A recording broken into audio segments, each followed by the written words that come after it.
Hi guys, welcome to yet another episode of our weekly podcast At the End of the Day, a guide to the recently arriving immigrants in the US.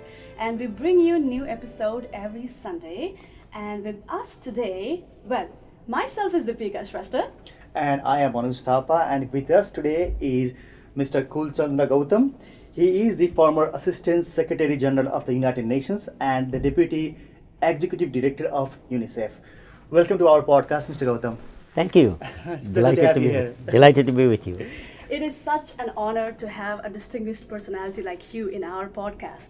And so in today's podcast, we will be talking about making an exemplary career in the sector of international development and international affairs. And we have to mention that you just launched your memoir, Global Citizen from Gulmi. And it was launched on September 5 in New York. And I would like to begin with this quote by the President of Nepal, Vidya Devi Bhandari, about your book. She says, "I would commend this book especially to the younger generation of Nepalese who are determined to build a bright future for themselves and for Nepal and aspire to compete and excel in the international arena." Yeah, what a comment. Okay, Mr. Gautam, so you are a person who has gone way too ahead from a common ground and stood out. So tell us, what makes you so distinct? Well, I would say I'm a simple person. I'm an ordinary person. I came from up in the mountains like some of you also did. So my beginnings are very humble. Nothing special, nothing spectacular, not coming from any privileged background.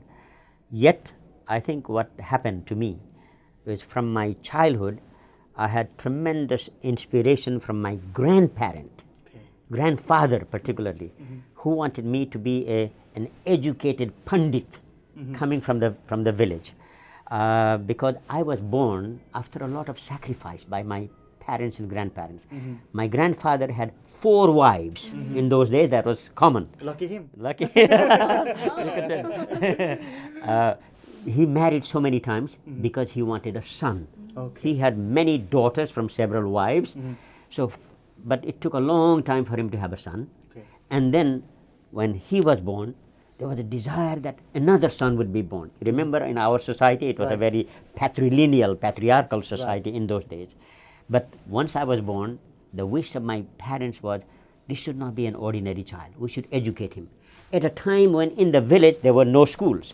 Hardly anybody was educated. In my village, I would say 100% of women were illiterate, including my mother, and my father was semi-literate. But they saw the value of education, and they instilled in me. So I think that was one.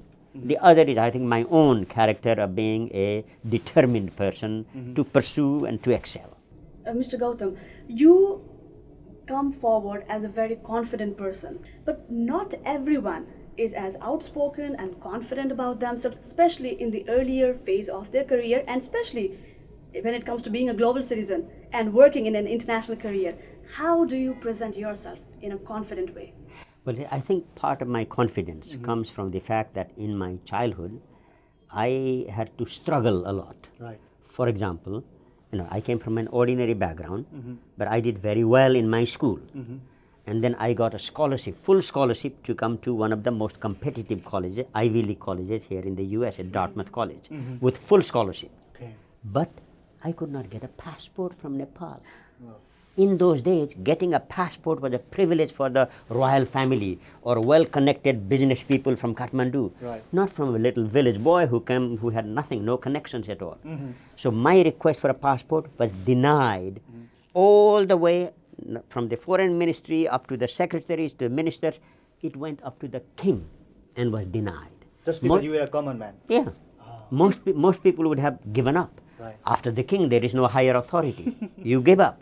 So I'm not going to give up, because I thought I got this scholarship based on my qualification, my competence, my capability.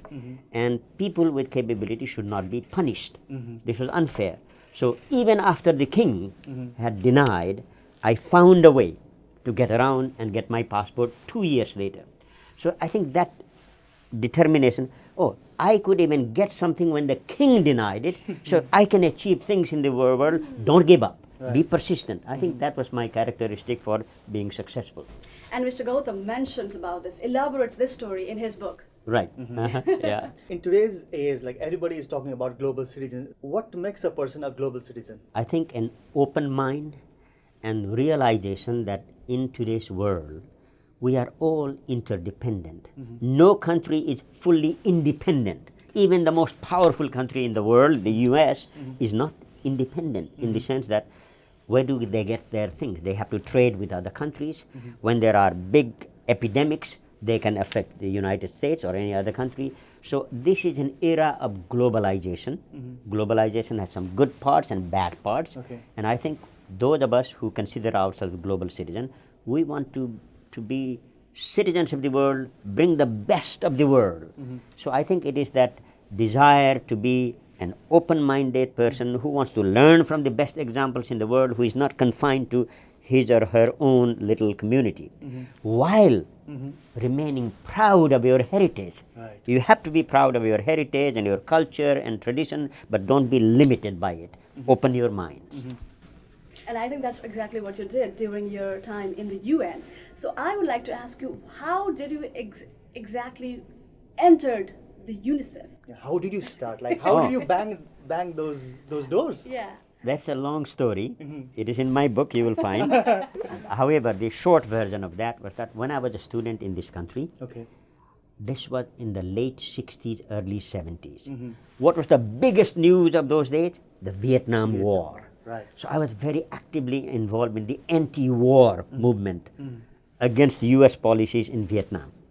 And that made me very fascinated about who are these Vietnamese, a relatively small and poor country, taking on the world's mightiest superpower and beating them. Right. For the first time in the history of the US was defeated by a very poor country, not by superpowers. Right. I became so fascinated. I wanted to go to Vietnam. I wanted to learn about them. So I was looking for a way. And when the Vietnam War was about to end in 1973, I heard that UNICEF was starting big projects for post-conflict relief and reconstruction in Indochina. Right. So I said, I applied. And they interviewed me. And they said, oh, young man, you have the perfect qualification. You are interested in Vietnam. You have studied in good colleges. You come from a neutral and non-aligned country. Nepali, nobody has an enmity with Nepal. And you have determination and enthusiasm. We hire you on the spot. So I was hired on the spot to go to Indochina. Actually, I did not end up in Vietnam. I ended up in Cambodia instead, next door. But they were part of the Indochina Peninsula. So that's how I entered. And what were the initial challenges you faced as a Nepali personality? I was a brand new student just out of university without any real professional experience, Right. but with good grounding in my education. I was very knowledgeable about Indochina, about the United Nations, about development challenges, but no experience. Right. And worse than that, I was in the middle of a war. Cambodia was in the worst possible phase of war. You know, there were the killing fields. Right, Yes. right. Soon after I left, then there was the genocide in Cambodia. Extremely difficult to work. However, I was, as I said, very determined, and I felt passionate because the people of Cambodia were suffering, and that I said, oh my God, what a God-given opportunity for me to help the people through UNICEF. So that really inspired me that I must, the suffering or the inconvenience that I suffered was nothing compared to the suffering of the people who were dying, who were being killed, who were malnourished, who were displaced. And I felt a tremendous sense of duty that this is a God-given opportunity for me to help those who are poor, vulnerable, oppressed, and exploited. So I think that kind of motivated me to be truly dedicated to serving the people. Right. So once you entered the UNICEF and over the span of next 3 decades, you went on to become the Deputy Executive Director at the UNICEF. And then eventually you found yourself as the Assistant Secretary-General at the UN. How did this happen?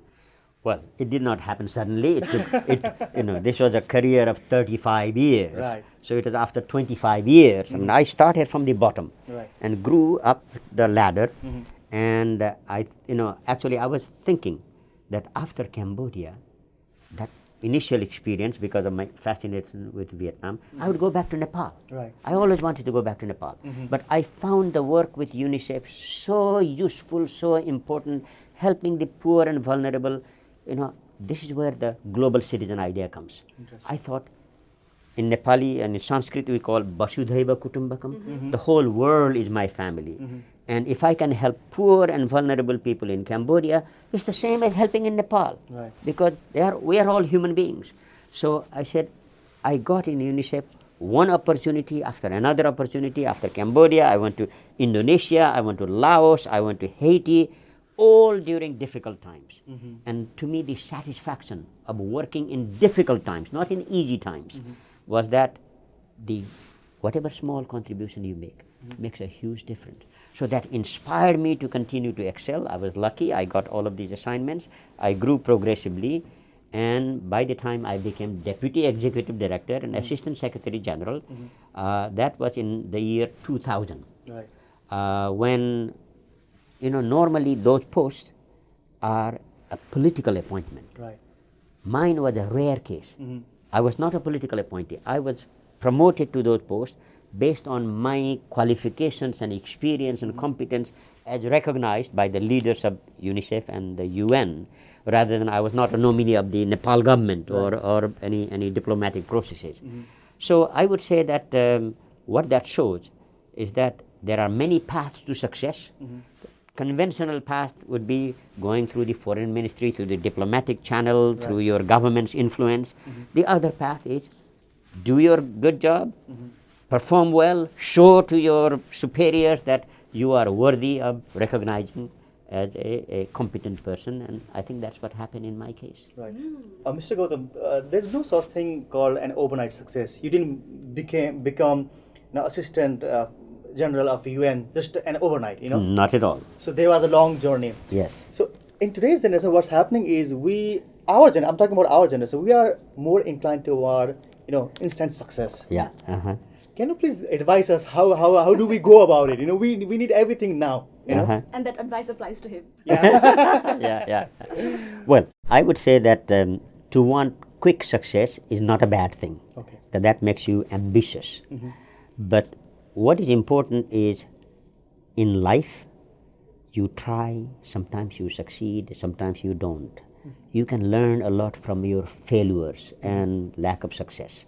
So long as you are the kind of person who is not, disappointed and gives up after one failure, then wanting instant success is a good thing. If that allows you to be more motivated to try to achieve, but don't be disappointed. Okay. If you are not successful in your first effort, sometimes it takes many efforts. You fall down, rise up, never give up. So long as you have the capacity not to give up, desire for quick successes is not bad, but don't be disappointed. Linking a question to what Anuj just raised, when you are working, how do you handle when you are in a situation where you are at loggerheads with your seniors and bosses and juniors and colleagues? From my experience, the best way to such situations arise, it is normal. The best way that I have found, I think each one has to find his or her own way. Right. In my way, I always looked for what is the win-win point. Win-win point. Okay. That if it is a zero-sum game, if you do it this way, somebody is going to win and somebody is going to lose, then it is difficult. But if you can identify, but sir, madam, why don't we do it this way? That is going to be beneficial to you too, and it's going to be beneficial to the larger audience that we are aiming for.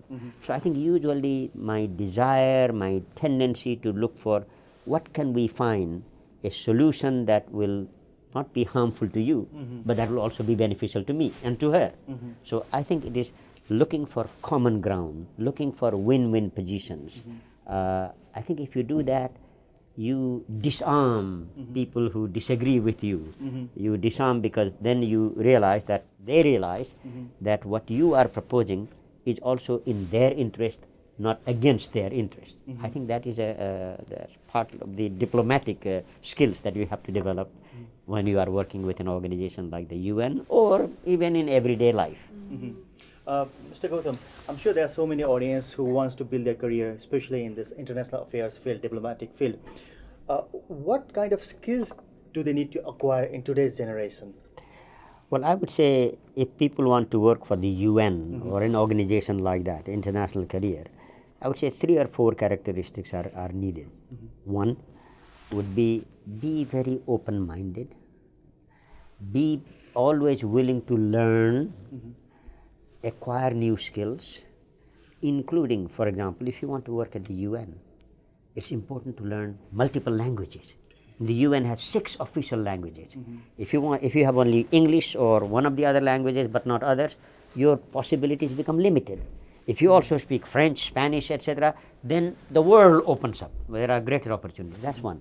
Second thing, be prepared to work in hardship duty stations. If you are only looking for comfort and good job in a nice duty station, forget it. You're not going to succeed unless you are a super lottery winner. Otherwise, be prepared to go and work in hard places, difficult places, dangerous places like Syria, like Yemen today, like Sudan today. And people look for easy ways. I want a comfortable job in a comfortable, then forget about your international career. Okay. Yeah? So be prepared to work hard, be open-minded, be prepared to go to tough stations, learn many languages, and always be open to learning. So now that we are towards the end of our interview, before we sign off, I would like to read this quote from Arthur Richard Joly, former Assistant Secretary General of the UN. So this quote by him is about you. If so much vision and energy can emerge in one person from one village in Nepal, it leaves one wondering what might be possible if the vision, talent, and energy hidden in many other corners of the world could be released. And on that note, we would have to sign off. And yes, so this book, Global Citizen from Gulmi by Mr. Kul Chandra Gautam, is available online on Amazon. And if you want to buy it online, it's also available on bajrabookshop.com. And the proceeds from the sale of this book goes to UNICEF-supported girls' education project in Nepal. To keep in touch with Mr. Gautam, his Twitter handle is @KulC_Gautam. Yeah, and you can also reach out to him through his website. And your website is? Kulgautam.org. I'm sure this interview on this podcast will be inspiring to so many young audience who wants to build their career in diplomatic sector, in non-profit sector, in international sector. And like if Mr. Gautam can make it, yes, anybody can make it. Anybody can make Right. it. That's On right. that note, we will say keep tuning to us. Subscribe to our podcast. At the end of the day, we are available on all the podcast apps, including iTunes, Spotify, Google, Anchor app, and we are also on YouTube. And our official website is podcast@theendoftheday.com. So keep listening, keep tuning. Bye-bye. Bye-bye. Thank you.